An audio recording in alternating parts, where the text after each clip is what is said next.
એ દીકરી જમના, એ દીકરી જમના, એ બારે આવતો બટા. એ હા બાપુ બોલો ને. અને બાપુ તમે આ કોને લઈ આવ્યા? કોણ હે બાપુ?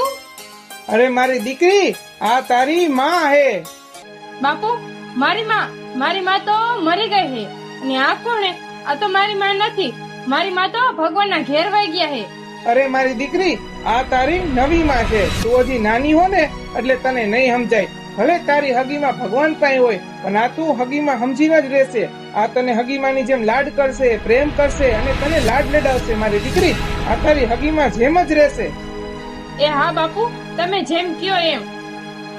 અરે દીકરી, તું જરાય ચિંતા ન કર. હું તારી હગીમાં કરતા પણ વધારે રાખીશ. અને તારી હગીમાની કોઈ દી તને યાદ નહીં આવવા દઉં. એ આમાં હાલો જમી લે, જમવાનું ત્યાર જ છે.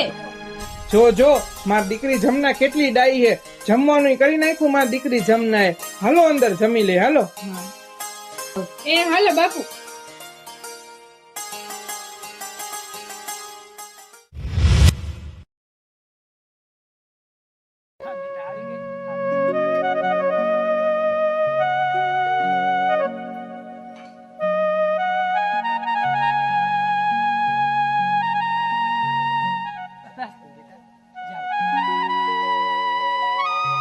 એ બાપુ, હું વાસણ ઉટકી આવું. અરે દીકરી, હવે તું અહીંયા બેસ. આ બધા કામ હવે હું કરી નાખીશ. એ ના બા, મને કામ કરવાની તો આદત છે. અને હું કામ નહીં કરું ને તો મને એકલું લાગશે. એટલે હું કામ કરીશ.